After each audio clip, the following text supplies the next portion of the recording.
Thank you, darling. Yeah, some say revenge is a dish best served cold. So whatever happened to that Bob guy you were after? Personally, I'd like to hear some of your other adventures. Like, I don't know, did you ever go toe-to-toe with a red man?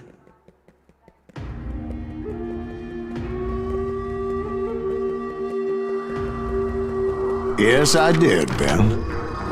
I remember once I was after this renegade Apache, Grey Wolf. Strangely enough, revenge was also his primary motivation.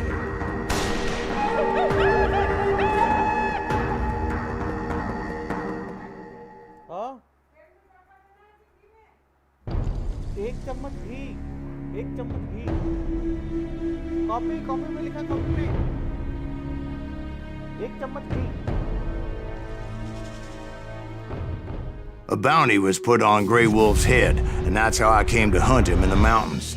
Mountains so high they tickled the nether regions of heaven.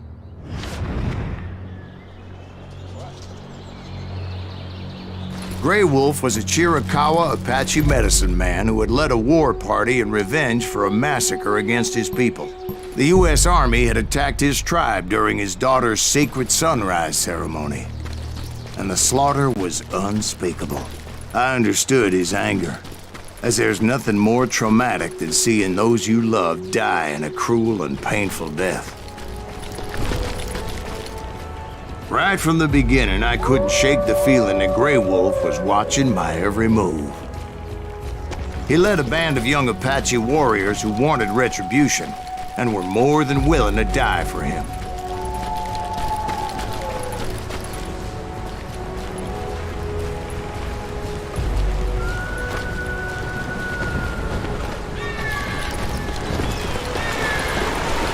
They saw me before I saw them.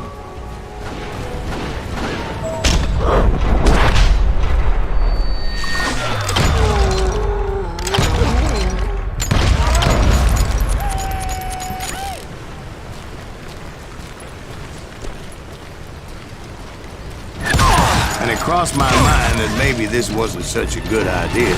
But now that the shooting has started, there was no backing down.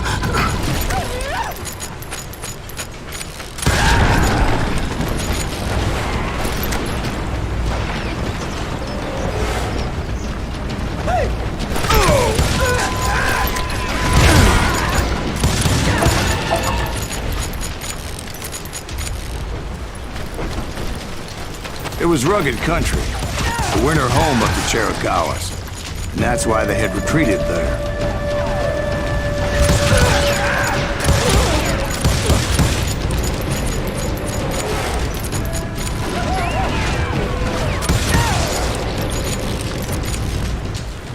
I admit to having some regrets about going after them the way I did. But then again, I got a lot of those.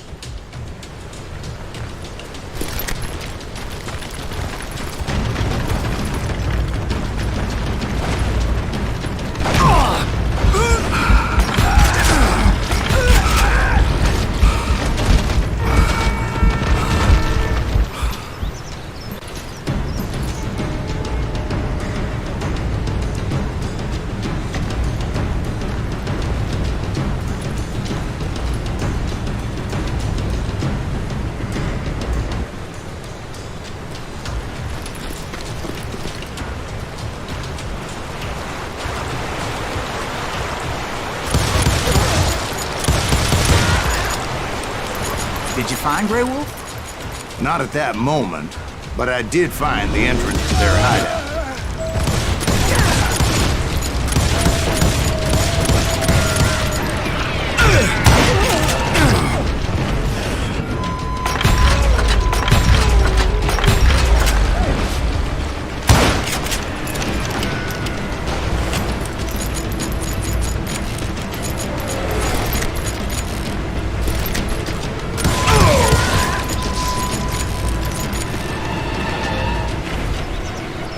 Deep crevice that led to a deeper cave. Don't tell me you went in there.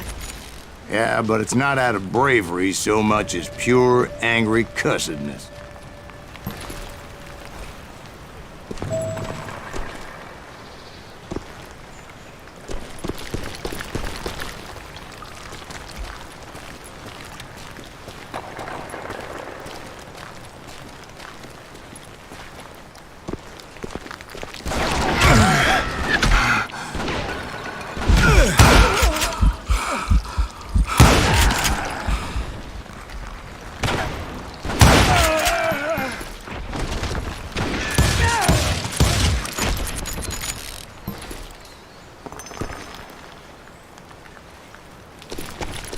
See, back then, I had a stubborn streak a mile wide, and I wasn't about to back down. So it was like pitch black in there? Actually, it was pretty well lit, as they had torches on the walls.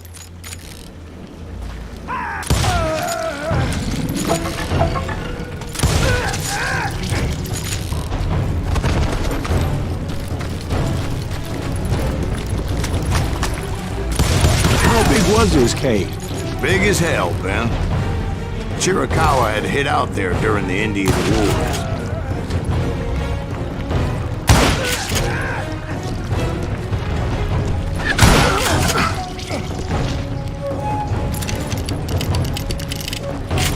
They thought it was haunted with the ghosts of those murdered by the horse soldiers. The cave was haunted with dead Indian ghosts?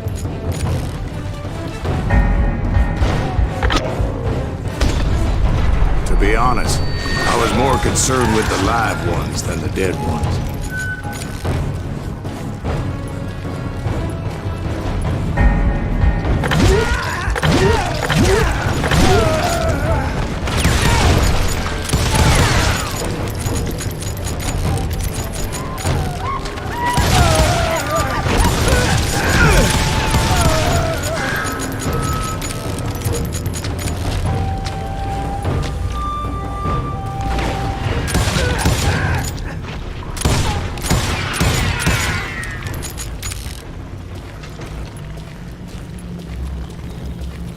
How come you know so much about engines? A few years back, I was married to 2 Mescalero women.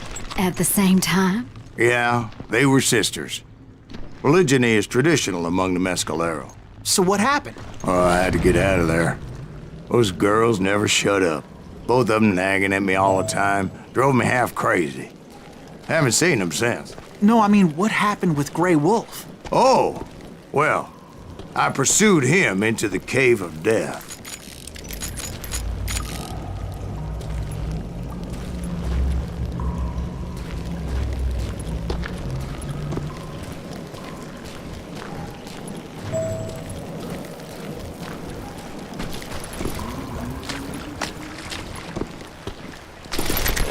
I came upon this flooded grotto, and that's when I saw him. He came to me unarmed and unafraid. His voice echoed in the shadows, and I sensed he meant me no harm. You carry great darkness in your heart, and if you do not release it, it will claim your soul. The sound of his voice put some kind of ancient Indian spell on me. As his story unfolded in my mind, You will come to this place again and kill many more men, and the darkness will grow until it consumes everything that you are. The soul will have no rainbow if the eye had no tears. he said I was a great warrior, a coyote man, unequaled by any other pale-faced warrior, or something like that. The snakes will bite shadows of your past until the venom poisons your heart, and an echo of the song of the dead summons the spirits deep from within the mountains. I didn't quite get what he was saying, but there was definitely snakes. And indeed, his warriors surrounded me and attacked me like hungry wolverines. They couldn't stop me, though, and Grey Wolf wasn't in the mood for idle talk.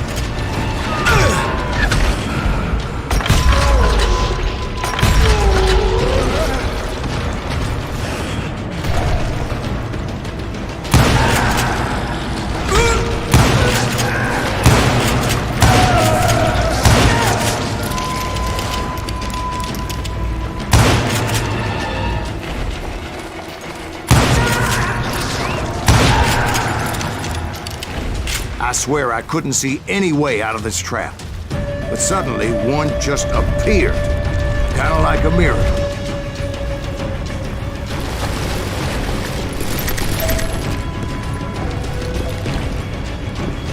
I felt like I would be lost in that damn cave forever.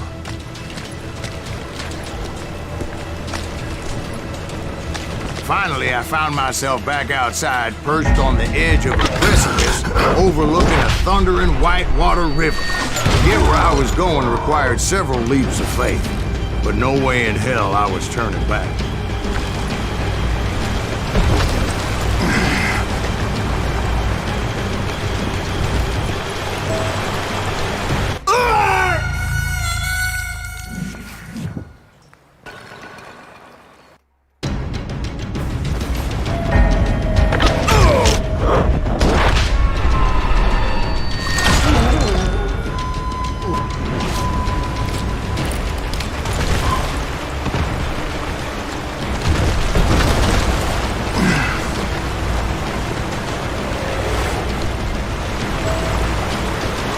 I chased after him, determined to make him explain the meaning of all that mumbo-jumbo.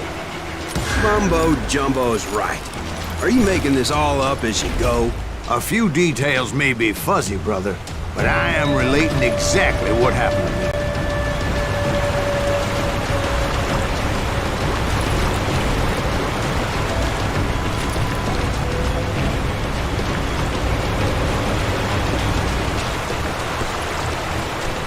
There were dozens of Apache warriors aiming at me from on high. Dozens? Well, maybe not dozens, but there was a lot of them. At least 3 or 4. Well, more than that, little lady.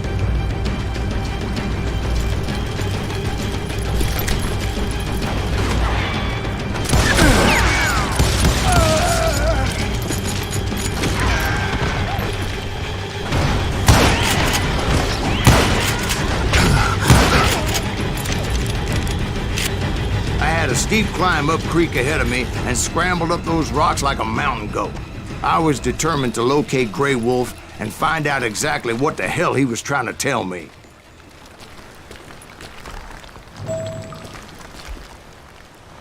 And wouldn't you know it, that crafty son of a bitch led me right into a trap. What kind of trap? Well, son, there had to be at least 100 Apaches surrounding me.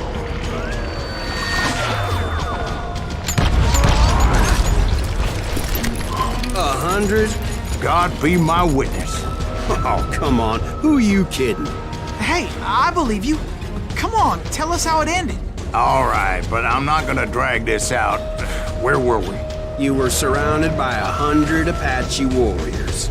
Well, I didn't take the time to count them exactly, but there were a lot of them.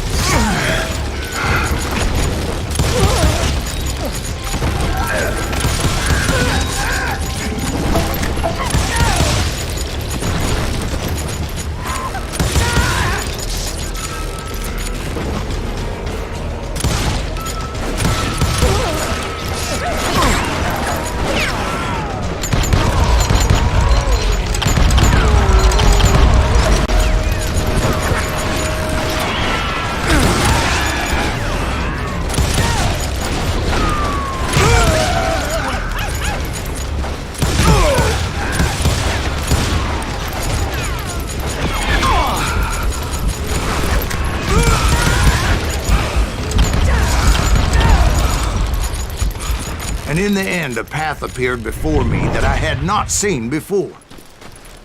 I followed it as I desperately needed to find out what Grey Wolf was trying to tell me.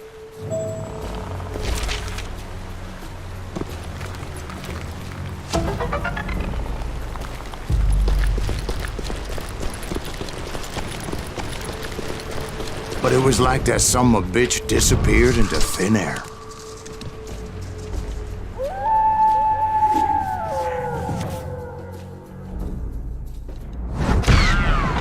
Never did find him. And never did collect my goddamn bounty.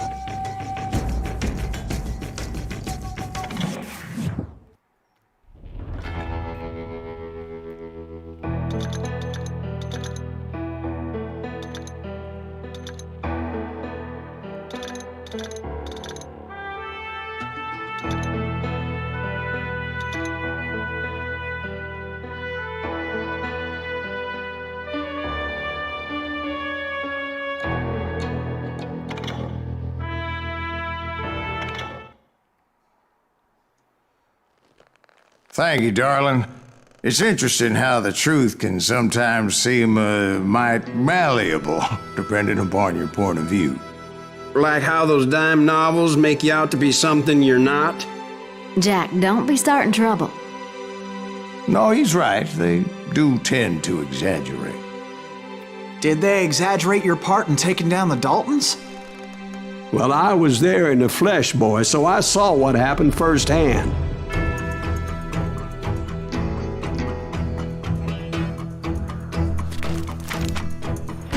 Those Daltons were lawmen once, before they all went bad, robbing banks and trains clear across the territory. Until Coffeeville, of course. I was one of the citizens who took up arms that day. Fighting on the side of right?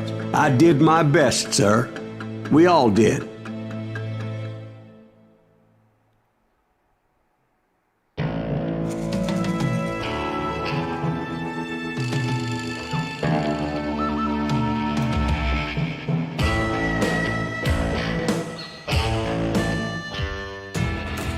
It was early morning.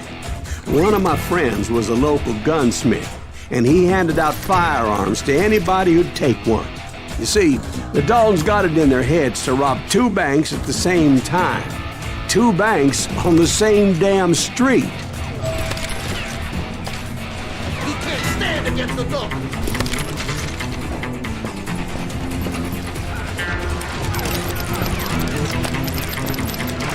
Story was Bob Dalton's girl was always writing him about how he had no ambition. Oh, you're nobody next to Jesse James, she'd say. Finally, the bastard took his brothers to Coffeeville just to shut her up. Well, the locals recognized the Daltons right off. Before they could get away, half the town took up arms to defend their property. Their first mistake was pulling a job in their own damn hometown. The boys grew up in Coffeeville, so everybody knew it. Put some holes in them!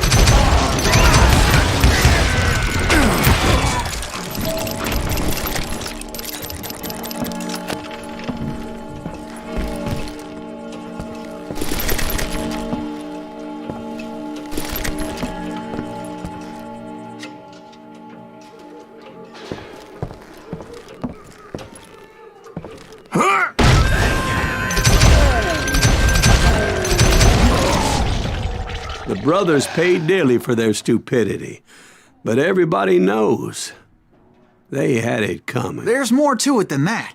I read all about that day, so I know for a fact that it went down very differently. First of all, it was high noon. A posse of U.S. deputy marshals were on the rooftop across the street. Get ready, boys. They're gonna make a move. The lawmen had been tracking the Daltons for months. Now they finally had them dead to rights. Among them was a bounty hunter feared by many a lawbreaker. The marshals tried to get the Daltons to surrender. They'll give up eventually. We just gotta wait the son of a bitches out. This bounty hunter knew that the brothers were far too proud to ever lay down their guns. He went in there alone to confront those criminals. One of the marshals shouted, "Where are you going? Are you crazy?" Hey, where do you think you're going, dumbass? That rifle's mine. But he paid him no mind. He saw a way to get around to the back of the bank. Then he figured out how to hit the Daltons from a direction they weren't expecting.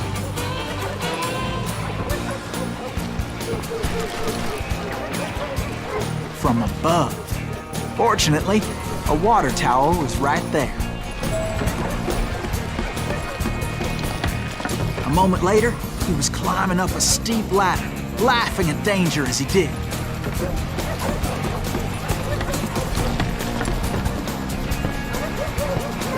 It was brave men like him who risked their lives to tame this wild country.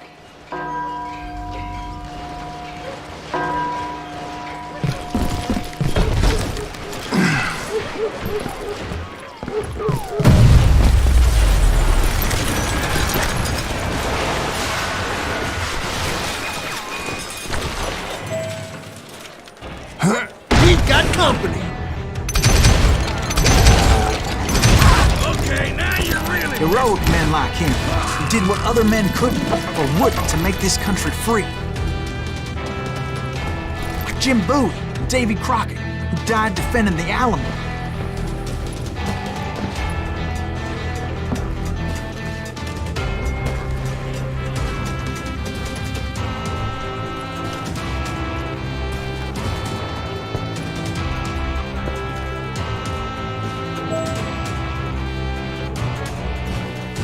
Is that Silas Greaves? Son of a bitch!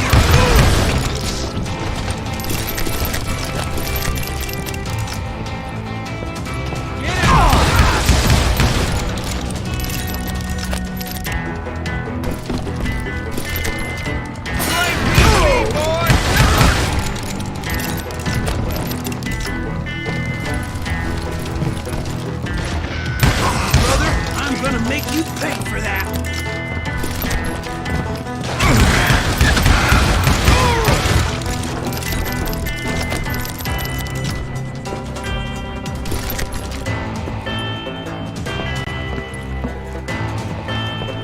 Over there!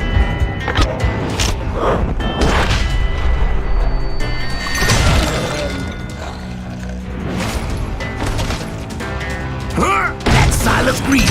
What the hell? Blam! Blam! He came away victorious, taking down those thieving Daltons.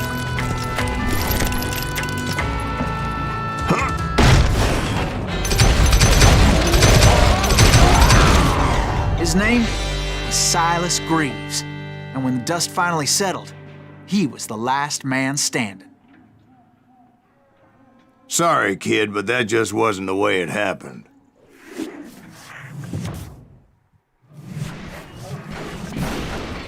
It was early evening, not high noon.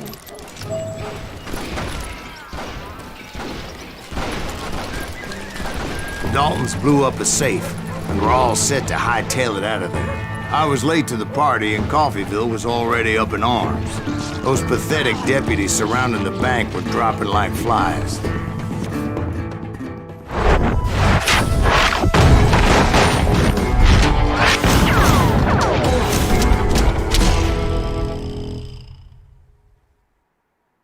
I had been tracking those jokers for months, waiting for them to do something reckless. Finally, they did. Those stupid bastards decided to rob 2 banks at the same time in the same town where everybody knew them. They still had friends in Coffeyville. Keep shooting, I don't mind.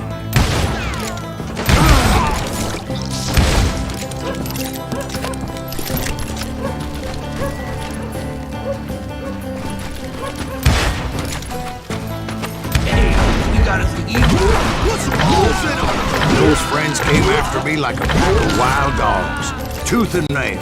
They were coming at me from all directions. I caught sight of the Daltons running with the money and didn't want to lose them. Problem was, they knew the town better than I did. To top it off, I found myself in the middle of another shootout entirely. Did the Daltons hole up in somebody's house? No, it was the Smiths, I believe. They were cousins of the Daltons. And they were shooting at the Browns, who were shooting at the Daltons. Which wasn't any surprise, because those 2 families have been feuding forever. And since the Joneses are related to the Browns, they shot at the Smiths, pissing off the Heimhoffers, whose daughter recently married a Smith. Well, bullets were flying every which way as all the old feuds in Kansas caught fire all at once. There was a hell of a lot of pissed off people in Coffeyville that day. But that's just the way life is sometimes. Shit happens.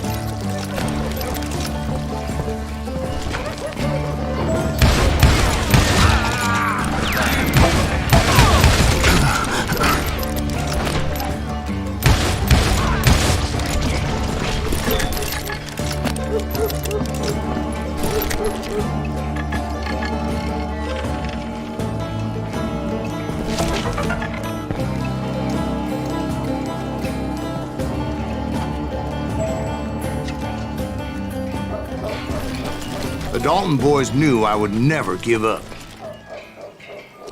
Those Daltons weren't the sharpest knives in the drawer, but they always stood together. They set a trap to slow me down and allow at least 2 of them to escape.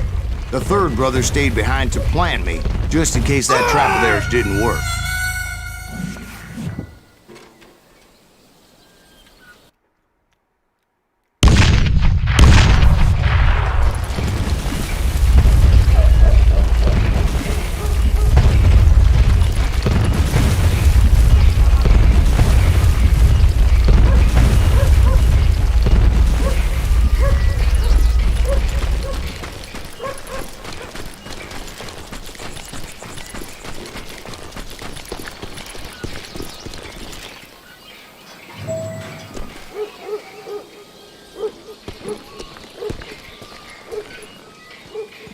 It was Emmett, the youngest, and he decided to stand his ground and face me down.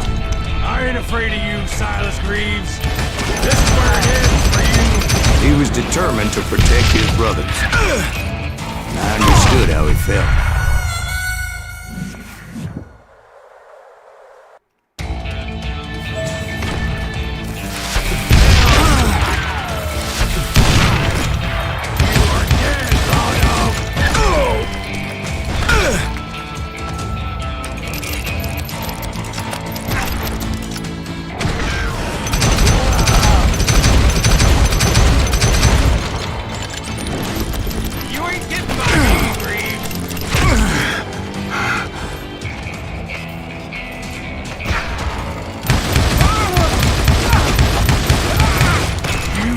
With the wrong damn Dalton.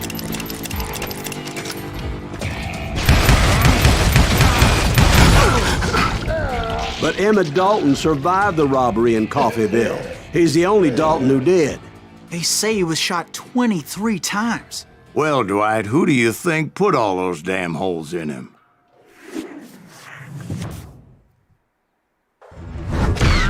But I have to admit, that boy had grit.